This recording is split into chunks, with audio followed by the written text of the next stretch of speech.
Hey, Brandon, you there? Oh, yeah, there you are. I am. Coach Brown, what's going on, sir? Hey, Brandon. Hey, man. So listen, when I look at Ben Simmons and I look at the lineup change, it reminds me so much of LeBron James when he first came into the league. He was a point guard. He had smaller guys at 2, 3, and 4. I feel like when he shifted over to Miami, it was almost like a seminal moment, where he came into his own. He became more of a scorer that people recognized. Do you think you're shifting Ben Simmons to the 4 in 2020 in the resume of the season is a similar moment like LeBron had when he kind of came into his own as a scorer?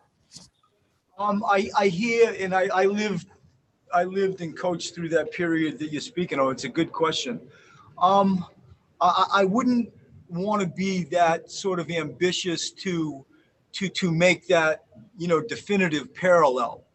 But I hear you. I hear what you're saying. And what I do know is this, and you can connect your own dots after I sort of give, my explanation of how I see his world. His ability to like impact, and you're using the word score, and so will I. His ability to impact the game from a scoring perspective. And let's just go to an elbow. Like, finding Ben Simmons, say at an elbow, you can't sag an elbow. You can crowd an elbow with 4 other defensive players, but you can't sag an elbow.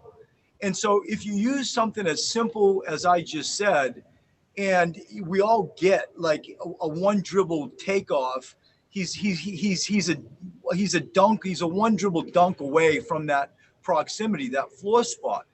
And so whether it's that floor spot, whether it's, we talk lots about the screen and the roll, him rolling into kind of that nail area, that free throw line area, whether it's him, with say another 4-man on him and we get his advantage of speed. If they try to go apples for apples and go smaller, you would think that we have an opportunity to post him. Ben's ability to like see over things and find Joel on Duckins also has stood out in the environment that we're saying. And so I think like the transition that you have referred to with LeBron, and I lived all those years that you're mentioning, and it's true the way that you said it. I hope that whether I'm making that comparison like you just did, and you go do what you need to do with your article or whatever, my world is what I just said. Like, it opens up a variety of ways that he can score with the ball we've seen. And none of us can be sort of that forgetful where we don't remember he is a 2-time All-Star.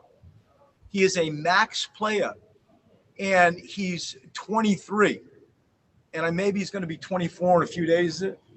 So like I think he's a week away. So like he's had success, at that. I just think the scope of his skill package might produce that environment that I just explained. I like that answer, sir. Good luck in the bubble. Okay, Brandon.